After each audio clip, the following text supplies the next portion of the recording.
Começando mais um HBcast aqui para vocês aí que acompanham o nosso canal da EPF. Já vou aproveitar e dizer que você que não se inscreveu no nosso canal está perdendo tempo, porque você já devia ter se inscrito há muito tempo. Então se inscreve, ativa sininho, dá o like, porque o programa de hoje está muito bom. Estou recebendo aqui comigo o meu irmão Aldo. Aldo. Obrigado, irmão. Prazer grande ter você aqui com a gente, bater esse papo aqui. A gente já estava conversando antes aqui, depois fica papo de bastidores, mas a gente já estava conversando antes aqui. Aldo, é um prazer muito grande receber você aqui, porque a gente vai falar sobre um assunto que até a gente estava conversando antes aqui, que é essa questão da adolescência tardia, né, digamos assim. Então, assim, muito obrigado aí por você ter disponibilizado o seu tempo de vir aqui e bater esse papo com a gente. Obrigado, meu irmão. A alegria, é um prazer estar aqui. Se eu puder contribuir em algo, me sinto prestigiado. Com certeza. Vai poder demais. Agora, para início de conversa, a gente vai falar sobre aqui uma adolescência tardia. O que eu quero dizer com isso? Veja só, Aldo. Um estudo recente concluiu que a adolescência ela não vai mais até 19 anos. Na minha cabeça, ia até os 18. Agora já é até os 19. E não vai mais até os 19 anos. Vai até os 24 anos. E eu estava pensando assim, gente, mas 24 anos já é homem formado, já é adulto. Agora é adolescente ainda. Né? Como é que a gente pode explicar esse retrocesso? Porque é um retrocesso de maturidade. Né? Como é que a gente pode explicar? Vamos tentar investigar aqui. Como é que chegou nesse retrocesso de maturidade no sentido de que não é mais até os 19 anos, é até os 24. Pô, 24 o cara já está trabalhando, já, mas ele é adolescente ainda? Interessante. Eu me casei com 23 anos. Olha aí. Você casou adolescente, então? Adolescente. A minha mulher, pior, aos 19. Então eram praticamente duas crianças. Estava assumindo um lar. Já estava também trabalhando, a empresa certamente estaria cometendo um ato de risco, né? Porque estaria empregando um adolescente, como também minha esposa é. Mas, João, é surpreendente, né? Que você me falou que é um estudo que tem estabelecido esse range aí de acho que é de 10 a 24 anos, 12 a 24. A legislação brasileira, né, o ECA, ele fala de 12 a 19. 12 a 19 é considerado adolescente. A OMS, por sua vez, fala de 10 a 18. E, então tem esse movimento desse estudo estabelecendo uma faixa etária maior. Meu irmão, eu não sei exatamente por que isso acontece. Até mesmo porque não teria uma especialização para tratar do assunto, mas a gente pode observar e temos um filtro muito bom, que é a palavra de Deus, que nos aponta, né, algum indício e para não dizer certezas a respeito disso. Tem uma passagem lá de Paulo, ele falando a Timóteo, 2 Timóteo capítulo 3, que ele fala que nos últimos tempos, né, os homens serão presunçosos, né, não teriam afeto, serão egoístas, e etc. Interessante, eu até recomendo a nossa audiência para ler essa passagem lá de 2 Timóteo capítulo 3. E é justamente esses atributos são próprios de alguém que a gente considera que é rebelde, normalmente quando a gente associa, né? Um adolescente. O adolescente, ele muitas vezes está querendo naquele momento de autoafirmação, e ele busca, muitas vezes, se rebelar contra a orientação, porque ele passa a buscar a sua individualidade. E aí ele acha que poderia ter uma concepção melhor a respeito de determinado assunto, em vez do seu pai. Então, é ponto que se deve muito assim, resumidamente, a uma provável rebeldia à orientação divina. Muito bem colocado, Aldo. É muito interessante porque como a gente falou, como eu falei aqui, né, essa adolescência tardia, e você falando que é uma rebeldia, eu achei muito interessante você puxar pelo lado da rebeldia, porque realmente é uma característica muito forte da adolescência, né? A rebeldia. E acaba sendo uma rebeldia no sentido de... é uma maturidade que não chega, né, digamos assim. A gente até estava conversando antes disso aqui, né? São homens que acabam não querendo ter muita responsabilidade. E aí eu vou para a minha segunda pergunta, que é o seguinte. Lá no livro de Gênesis 2, a gente vê Deus dando uma ordenança para o homem, no sentido de, o homem vai deixar pai e mãe, vai se unir à sua mulher, se tornar uma carne com ela, né?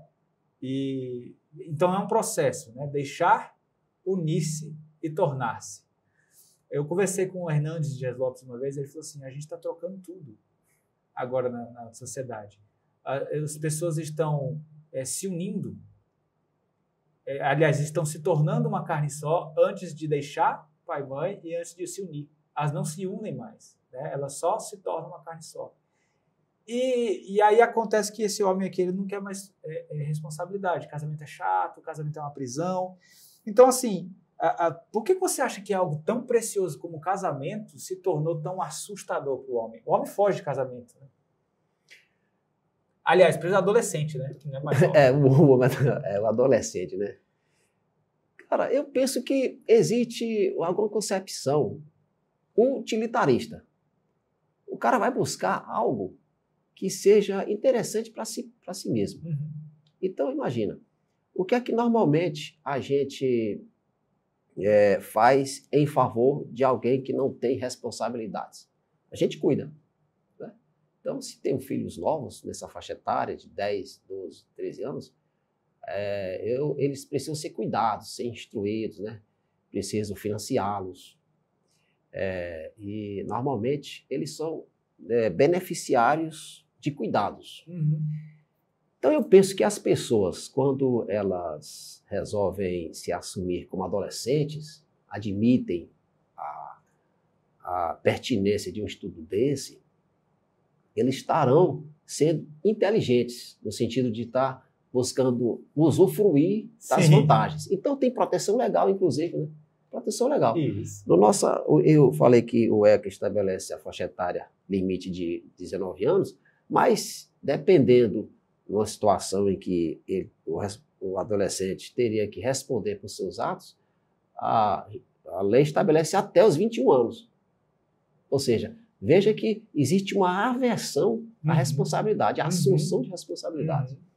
Então, o homem que se coloca como um adolescente mesmo, avançado de idade, ele, na verdade, ele não quer assumir responsabilidades, ele quer ser beneficiário de cuidados alheios. Né? Ele se rebela contra a instrução divina que diz, olha, que a primeira instrução de Deus, na verdade, para o homem, lá no Gênesis, é que ele trabalhasse, né? Cuidasse do jardim. Então, hoje, meu amigo, a gente vê, inclusive, a gente está aqui dando uma abordagem bíblica, e não pode ser diferente. A gente não poderia estar perdendo nosso tempo falando de coisa até que a gente não conheça profundamente. Mas, olha só, até nós, protestantes, erramos nessa parte quando nós privilegiamos o estudo do filho após uma determinada faixa etária. Vou te explicar. Imagina, você tem um filho, ele é de fato adolescente, quando ingressa no nível superior, e aí a legislação permite, né? Por exemplo, o imposto de renda permite que ele pode ser seu dependente econômico até os 24 anos, se ele estiver sendo um estudante universitário. Até aí tudo bem, o financeiro é um estudante profissional. Mas o correto seria o seguinte, meu filho, você se formou, você não vai fazer mestrado não, você vai trabalhar primeiro. Deveria ser assim, eu penso que deveria ser assim. Porque eu estaria mais alinhado com a instrução bíblica de nós cuidarmos do jardim, nós nos envolvemos em trabalho. E aí não precisa ser necessariamente um trabalho que seja remunerado. Trabalho. O cara pode trabalhar sem receber. pode prestar serviço a alguém, cuidar de alguém, cuidar da casa, tem muita coisa para cuidar do seu jardim, de fato, né? Minha casa tem lá uma grande área de jardim, dá um trabalho muito grande, entendeu? Então, por exemplo, poderia desenvolver um trabalho, eu não teria nenhuma receita, mas eu teria um serviço diário a fazer. Sim. Então, meu irmão, me desculpa estar me estendendo aqui na resposta, mas é uma reflexão que faço, né? A gente precisa entender que nós não podemos admitir a pertinência, o acerto do estudo que adia a adolescência de um homem, porque ele, primeiro, vai de encontro à palavra de Deus, né, que a gente tem o mais cedo possível sermos cuidadores e não ser cuidados. A gente precisa também contribuir na formação de alguém, né, e não de animais ou de coisas, etc. Então, tem um pouco de desvio aí. E por fim, eu diria que é uma atuação inteligente, bem entre aspas, de se buscar vantagem num sistema jurídico que se criou. O cara é protegido. Começar não respondendo por seus atos, né? Muitas vezes criminais, né? Atos na esfera criminal, mas também na esfera civil. Só para me estender um pouco ainda. Sim. Imagine, eu tenho um filho que é um adolescente e ele quebra a janela de uma casa, né, um ato de descuido, até de violência. O menino é culpado, mas o pai, como ele é menor, o pai é o responsável. O pai vai se responsabilizar por ele. Se a gente tivesse, como em outros países, uma responsabilização civil e penal mais rígida, né? Mais rígida e mais clara também, mais clara, aplicada. esse menino seria responsabilizado. Talvez a família também, mas ele seria responsabilizado. Com certeza. Então, é basicamente isso que eu acho. Em resumo, é que eu acho que as pessoas buscam vantagem nisso. E a gente até estava falando antes aqui também sobre essa questão de que, assim, a gente... Esse estudo ele foi até generoso, né? Porque muitas vezes a gente tem adolescentes aí de 30 e tantos anos aí que o cara tá lá, ele tá lá na casa dos pais, não sai da casa dos pais. Lógico, existem casos e casos, muitas vezes os pais precisam de cuidados e ele estaria, é uma outra questão. Mas muitas vezes ele já era, o pai tá quase botando o filho para fora de casa. Você falou, filho, sai daqui, a gente não, você precisa seguir sua vida. E ele não, ele quer lá ficar no videogame dele, no quarto dele, enfim. Na individualidade dele. Na individualidade dele, é muito cômodo, né? E ele olha para casamento, família, filhos, e olha isso tudo como o peso de uma responsabilidade, que é realmente uma responsabilidade, mas olha como isso chato, né? E assustador.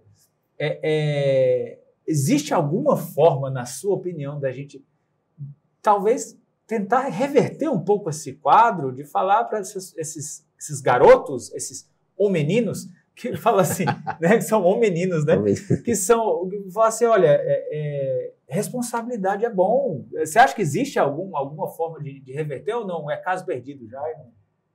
Meu irmão, não é perdido não, porque Jesus é capaz de tudo, né? Então, se a gente apresenta essa causa para Jesus, está tudo resolvido. E como nós somos bíblicos, nós temos a resposta para isso. Olha, quando a Bíblia nos instrui a amar nossas esposas, como Cristo amou a igreja, existe uma responsabilidade maior? Acho que um menino faria isso. Então, a gente precisa... E as mulheres, muito certamente, porque a Bíblia diz que nós devemos amar nossas esposas, as mulheres devem implorar por homens responsáveis. Mas o que tem em abundância são homens irresponsáveis. Homens meninos, adolescentes, caras que até oferem receita, trabalham, mas são individualistas. Pensam apenas em hedonismo. O cara está vivendo a vida dele, não contribui em casa, né? Não participa do orçamento doméstico dos pais, que muitas vezes moram com os pais. Sim. Então, uma série de questões que, como é que se a gente poderia resolver? Nós cristãos, interpretar corretamente a palavra. Eu penso que uma coisa pragmática seria, filho, deixa o mestrado para depois. Vamos trabalhar. Bora fazer o serviço depois. Olha só, e interessante que isso é o que nós fizemos na nossa vida. As gerações anteriores fizeram isso. O próprio pai que faz, às vezes, super protege um filho, deixando o filho em casa, ele, no fundo, o que ele mais deseja é que o filho seja profissionalmente tenha sucesso e também em todos os outros âmbitos, né? O âmbito espiritual, familiar, que vier à mente. Então, que se tenha sucesso. E, no entanto, às vezes, com essas atitudes de superproteção, você está obstruindo essa passagem, esse movimento para um outro nível. Então, penso que existe algo nesse sentido, que a gente poderia trabalhar. Muito bom, muito bom. Bom, agora indo para a nossa terceira pergunta aqui, e estamos chegando próximo ao final já, essa mudança de cenário social, no caso, por exemplo, do Reino Unido, né, onde já é um pouco mais uma realidade, muito mais forte essa questão da adolescência tardia, né, isso já é assim, mais aceito de uma forma mais oficial, até mesmo as leis estão mudando com relação a considerar isso, essa adolescência tardia, né? Para se adaptarem a essa adolescência tardia, né? Agora, essas adaptações, né? Você acha que tipo de situação que a gente pode imaginar e que pode acarretar socialmente falando? Assim, até mesmo não só para os homens, né, que são adolescentes tardios, mas talvez até para as famílias deles, que eles venham a formar, ou não, né? Não vai formar também. Que tipo de cenário que a gente pode imaginar aí com essas adaptações sociais, os governos atendendo a essa adolescência tardia de uma forma que vai passar a mão na cabeça deles? Meu irmão, na sua pergunta existe a resposta para isso. Porque, veja só, quando a sociedade estabelece um modelo, que você citou, sem filho, então o jovem está imerso nesse ambiente, que não precisa necessariamente gerar filho. Então, é menos uma obrigação que ele teria que atender. Então, ele seria menos demandado em relação a isso. Eu não vou ter filho, então eu preciso de uma companhia que me auxilie, ou para gerar os filhos, ou cuide dos filhos. Isso propicia que o adolescente, com essa concepção, o homem, como é que se chamou? O menino, ele se sinta confortável com essa condição. Ele não tem obrigações. E, ao mesmo tempo, aí alguém pode achar que é teoria da conspiração. Existe, meu irmão, se citou aí um país europeu, naquela zona do euro muito fortemente, um projeto de uma sociedade nova, né? Existe uma conspiração contra a tradicional família. Tanto é que alguns estudos dizem que, esse estudo é da França, que disse que em 20 anos, do tempo que eu li, né? Acho que até bem uns 5 anos, haverá na França mais pessoas oriundas de filho de muçulmanos do que de franceses, né? Franceses de origem cristã. Por quê? Porque o índice de natalidade entre os muçulmanos franceses é maior do que dos muçulmanos cristãos. Então, esse pós-cristianismo que a Europa está vivendo está conspirando contra o modelo de sociedade que eles têm. Com certeza. Né? O que vai acontecer? Essa realidade do menino, ela é mais evidente numa tradição judaico-cristã, infelizmente. Mas numa tradição islâmica, é o contrário. É o contrário. Ela é totalmente repelida numa tradição islâmica, né? Totalmente. E aí, até mesmo com base nessa tradição oriental, por dizer assim, é que a gente associa, por exemplo, quando havia batismo no passado, quando havia aquela experiência de batismo, e aí se batizou a família de Cornélio. Muito provavelmente a família de Cornélio tinha vários filhos lá, né? Porque era da tradição oriental, se tem muitos filhos como ainda é hoje. O que eu quero dizer é que é preciso se preocupar justamente numa sociedade em que nós temos disponibilidade da palavra de Deus que nos bem instrui a respeito disso, a gente está abdicando. Enquanto que outra sociedade, que eu diria até que conspira contra o nosso modelo, está cumprindo os preceitos bíblicos e está tendo sucesso nesse sentido. Eu sei que isso aí acaba desenvolvendo várias discussões, mas a gente poderia parar por aí, depois a gente pode conversar mais a respeito. Sim, com certeza, com certeza. Bom, agora vamos encaminhar aqui para as considerações finais, né? E deixo já o meu agradecimento a você aqui, Aldo, por ter vindo bater esse papo conosco. Obrigado. Né? É o tipo de conversa que a gente nem vê o tempo passar e que realmente tem muito pano para manga, né? Como o povo fala. Mas, deixando aqui as considerações finais, o que a gente pode tirar como principal aprendizado de toda essa situação? Né? No sentido de que é importante que o homem olhe para a responsabilidade, né, como algo positivo, enfim. O que a gente pode tirar como um grande, assim, o foco, o que a gente tem de mais importante de toda essa conversa? Bem, eu acho que a gente precisa saber as razões das coisas, né? Então, por que está acontecendo?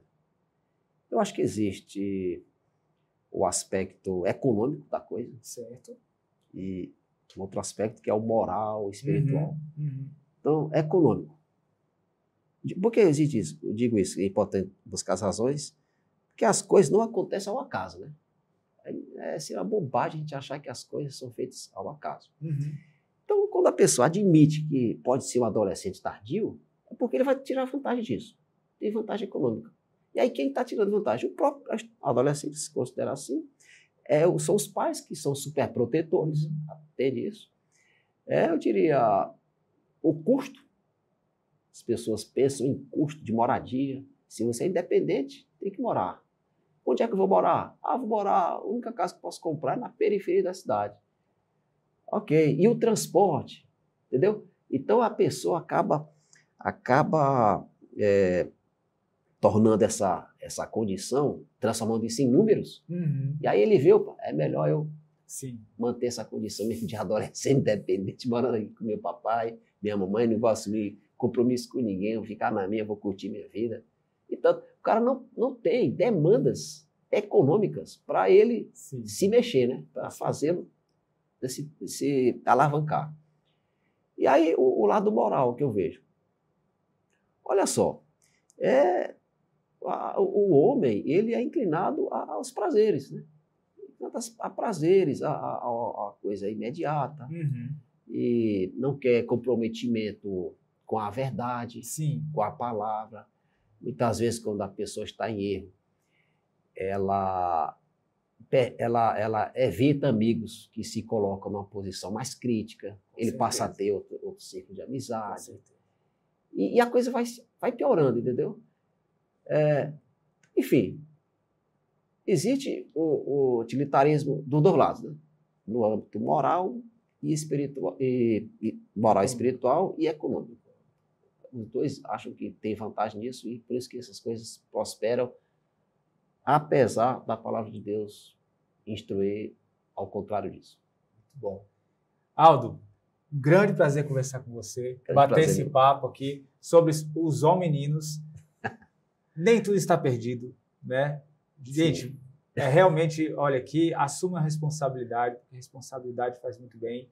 E, bom, tem pano para mais manga? Tem, mas é o que cabe nesse programa. E você comenta aqui embaixo se você conhece algum menino que está nessa situação, ou então se você está nessa situação. Vamos orar por ele. Vamos orar por ele. Não diga o nome dele não, tá? Só diga se conhece. Ou então se você está nessa situação percebendo aqui, se identificou alguma coisa, que realmente você possa tomar essa conscientização, né? As palavras que o Aldo colocou aqui fazem muito sentido, são muito relevantes. E não se esqueça de se inscrever no nosso canal, ativar o sininho e deixar o seu like aqui se você gostou desse vídeo. Deixa a sua sugestão também de tema para os próximos, para a gente fazer vídeo aqui, porque este canal é nosso, é do Homem Bíblico. Um abraço para você, fique com Deus, Deus abençoe sua vida.